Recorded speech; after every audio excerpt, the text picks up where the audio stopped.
what we wanted to do was present you all the facts, and at the end of it, have you do two things. Make up your own mind about who's innocent, who's guilty, and who's the monster. And also have a conversation about something that's never talked about in our culture, which is male sexual abuse, which we do responsibly.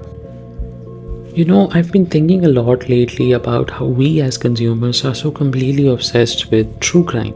Like, it's easily the biggest thing on streaming right now, but when you actually step back and look at the bigger picture here, the whole thing is just kind of wild. We're basically using the absolute worst days of real people's lives as our standard go-to way to unwind after a long, hard day. And look, I'm not judging here, I do the exact same thing.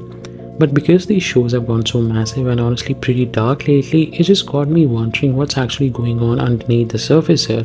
Like, what does this obsession really say about us? I was expecting to come away from this thinking something pretty cynical about the human nature, but the conclusion I came to is rather different. Because while these shows are all about violence and terrible people doing terrible things, spending a lot of time on them really just makes you think about your own life and how fragile and worth protecting it really is. It's also just really interesting to see how much the vibe of these shows have changed over the last few years. If you think back to when Mindhunter first came out in 2017, that show felt so grounded in its premise and themes. It was quiet, it was intellectual, and it completely hooked us by just having people sit in grey interrogation rooms and trying to decode how the human mind works. It was creepy, but it was real. But then you look at what's happening right now with the whole Ryan Murphy monster ecosystem on Netflix. When the Dahmer show blew up in 2022, it wasn't just a hit, it became this massive, unavoidable cultural thing. It was hyper-stylized and just aggressively hollow. And they followed it up with the Lyle and Eric Menendez series, which is honestly a genuinely bizarre piece of television to try and read. You're watching this horrific real-life family tragedy play out, but the show handles it with this almost flashy, maximalist 90s swagger.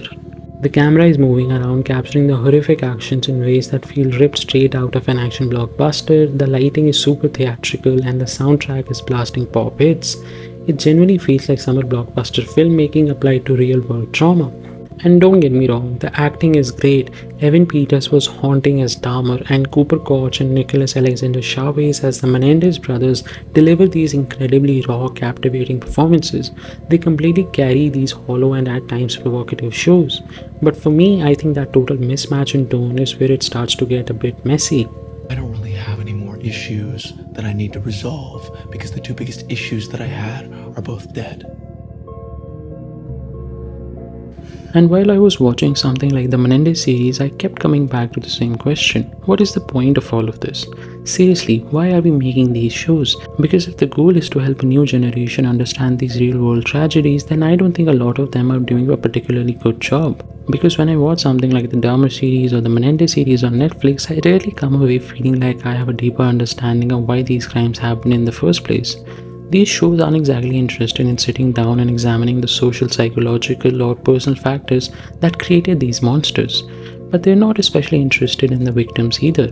They're not spending so much time exploring who these people were before they became part of a headline, what their lives looked like, what was taken away from them, what the aftermath actually felt like for the people who were left behind.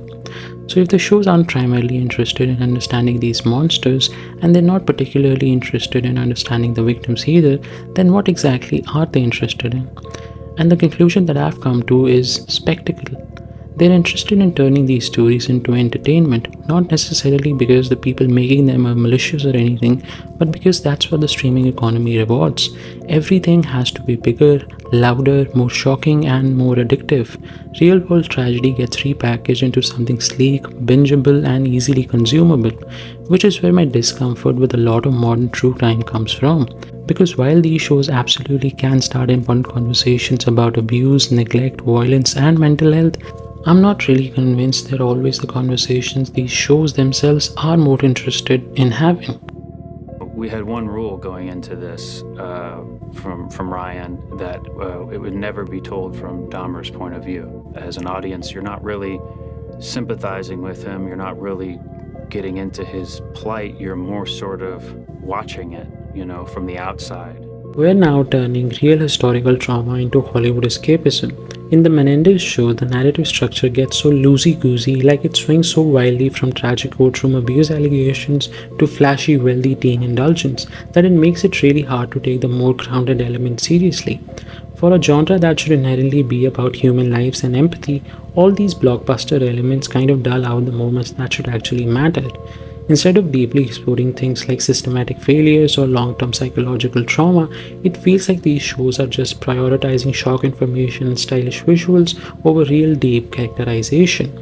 The actual humanist aspects, the real victims, and the everlasting impact just end up playing catch up with the thriller narrative. And I hate to say it, but it just frustrates me to no end. But at the same time, look at the underlying themes that are still present here: listening, communication, and empathy. And I think the thing that kept bothering me while watching all of this was that true crime is one of the only genres where people constantly have to negotiate their own relationship with it. Nobody finishes a superhero movie and immediately starts debating whether it was morally okay to watch it. But true crime has that conversation attached to it all the time. Every few months, there's a new documentary or dramatization that becomes huge, and then half the discussion around it isn't even about whether it's good or bad, it's about whether it should have been made in the first place. And honestly, I think that's a pretty fair question. Because there are definitely times where these projects can feel weirdly voyeuristic, like you're peeking through a window that you probably weren't meant to be looking through. I had that feeling a couple of times watching the Menendez series or the Dahmer series, not because the performances weren't good or because the filmmaking wasn't impressive, but because the show occasionally felt more interested in recreating the spectacle around the case than the actual people at the center of it. But then at the same time, these stories don't just disappear if you stop talking about them or stop making them. The Menendez case was a decades old case, and suddenly millions of people were watching it and talking about it again. People were revisiting evidence, discussing abuse, questioning old assumptions, and looking at the story from angles that weren't really being discussed when it first happened. That's the part that really makes this whole thing so complicated, because the genre can absolutely be exploitative, sometimes it really is, but it can also create conversations that probably won't exist otherwise. And I think that's why I've never really been able to fully dismiss true crime as this inherently cynical thing. The intentions behind these shows are often messy, the execution is often messy as well, but the audience response isn't always messy. A lot of people come away from these stories thinking more carefully about the people around them, about victims, about warning signs, and about how easily public perception can shape the way we see someone's life. Which isn't exactly what I expected to find when I started thinking about all of this. As cold and cynical as the true crime genre can feel, it still pulls us in. And I think underneath all that morbid curiosity, there's actually a sincere, more desperate plea for human connection. Maybe it's because the world feels so cold and distant and unpredictable right now, and we're just craving some sort of answers or closure. I'm not usually someone who gets won over by hopecore or anything like that, and I definitely wouldn't call a Ryan Murphy show hopeful. But I think our obsession with these stories is, in a weird roundabout way, a collective attempt to look out for one another.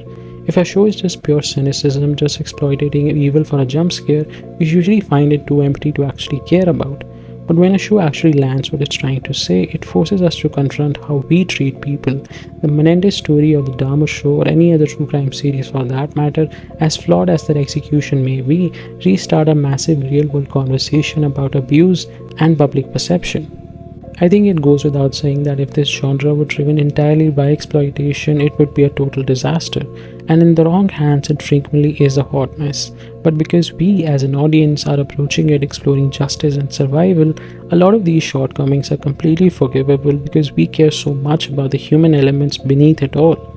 I started thinking about this topic expecting to find something pretty bleak about our worst impulses, like, oh, we just love to stare at a car crash. But instead, I think it's just a reflection of our societal consequences. We are a society obsessed with understanding evil because we desperately want to know how to protect our peace. Flawed as our obsession may be, it's almost a beautiful trait of human nature that we watch these dark stories ultimately to remind ourselves why we should listen to and care for one another. But yeah, those are just my thoughts on true crime as a weird phenomenon that has become a cynical but also an important conversation of our times. It's a pretty complex thing to sum up with just one video, but I guess you have to start somewhere. Anyways, let me know what you guys think about true crime and our unhealthy obsession with it down in the comments below. Go watch a true crime show and form your own opinions on those.